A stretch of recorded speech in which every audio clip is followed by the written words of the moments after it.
Yeah, that's a Goomba punching, tearing, and throwing things with hands he doesn't normally have. So this is actually a super early test Nintendo performed right after Super Mario Odyssey finished development, in which they wanted to see if you could make a game based around destruction. And as it turns out, you can, as that was the inspiration for Donkey Kong Bananza, in which it took the arms from this guy at Boss of Mario Odyssey, slapped onto a Goomba, and then did the test you just saw. And not only did the developers realize that it could be a lot of fun, but they also realized it could be a perfect fit for Donkey Kong and its strength. And that's basically where the idea for Donkey Kong Bananza was born, as explained in a new interview posted by Nintendo with the developers from the game. And it covers a lot of stuff, and I wanted to go over some of the highlights. Now, one of the things was, in order to bring this type of gameplay to life, Nintendo realized that they were going to have to work with voxels, which are basically 3D pixels.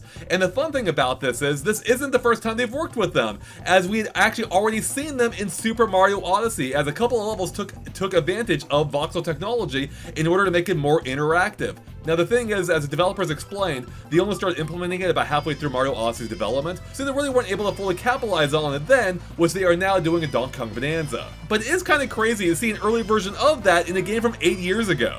In fact, the game even began development on Nintendo Switch 1 as well, much like Mario Kart World, but it was around 2021 that the developers realized, hey, that upcoming Switch 2 may be a better fit for our game, as they'll allow us to do a lot more, including way more interactive objects, more destruction in the environment, and other things too. Nintendo even included a comparison image showing off the graphical fidelity on Nintendo Switch 1 versus Nintendo Switch 2, which is freaking awesome. So this is Switch 1, over there is Switch 2. You can see the amount of added play and objects and just how much denser the world looks. Although I have to say, it still looks pretty good on Switch 1, so it's pretty impressive all things considered. Now, moving on, Nintendo also actually elaborated on this by stating that with the move to Switch 2, we gain not only more memory, but also greater processing capacity. This gave us a freedom to incorporate gameplay ideas we'd previously abandoned because they were too demanding. When we got down to trying it, we discovered not only could they handle the heavy processing requirements, but also ran at 60 frames per second, up from 30. Things we'd given up on, like explosions flinging large objects or causing them to collapse, were now possible. Designers could place as many objects as they wanted. There were so many moments when we thought to ourselves, now we can really do this. So yeah, it seems like Switch 2 came along at just the right time to make this game even better. Next, the developers went on to explain that they wanted to create a whole new type of world for Donkey Kong to explore. And as part of that, they wanted every layer, or level if you will, to look and feel entirely different. That way the player is constantly being surprised. And looking at the concept art here, I'd say they accomplished that, because not only is this concept art amazing and incredibly varied, but we can already see a lot of resemblance to the final game, like the fruit planet up there with the watermelons, which by the way, they draw special attention to with the watermelons and how the interactions sound and feel with them, so I'm looking forward to more of that. We also have the minecart down here as well, and just the general vibe, of course, is really captured or carried over to the final game.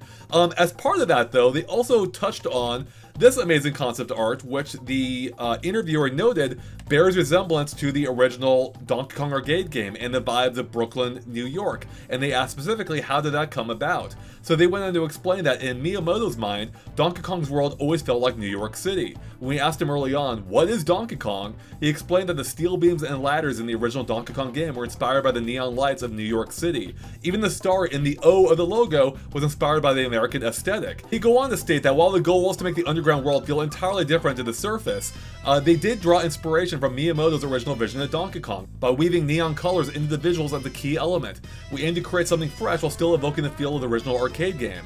By the way, the pink and blue neon tones were inspired by the colors of the ladders and steel beams in the original game. So I'm pretty sure we pointed this out ourselves at some point, but they are confirming it that the neon blue and pink in the logo and elsewhere are directly ripped from the original Donkey Kong arcade game, which is freaking awesome. I love that. Speaking of origins, developers also touched on Donkey Kong's new design in Donkey Kong Bonanza, which, as it turns out, influenced other projects that have already come to be, like the Mario movie and his appearance in Mario Kart World, which is kind of crazy. So apparently what happened is they went back and redid DK's basic model, which you can see here on the right, over there, as compared to his appearance in Bonanza. And while they were redoing that basic model, not only did they go back to the original Donkey Kong design that Miyamoto created for the original arcade game, but they then decided to update it with elements from Bonanza, which again is what influenced his appearance in the Mario movie and in Mario Kart World.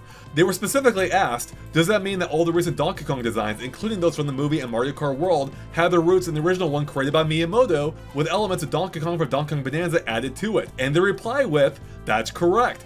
Donkey Kong Bonanza sparked the creation of a design which I think better conveys a new Donkey Kong. So yeah, this might make some people a little upset because it sounds like this basically is his new design. I mean, again, looking at this image, you can see how similar the basic design is compared to his appearance in DK Bananza, and it's incredibly similar. I quite like this new design myself, and I say that as one who also quite liked the retro and rare designs, but it does seem like, at least for the time being, this will likely be the new design to stick with for at least some time. And I suspect we won't be seeing the rare and retro design again anytime soon, if really ever again, outside of possibly, remasters or remakes.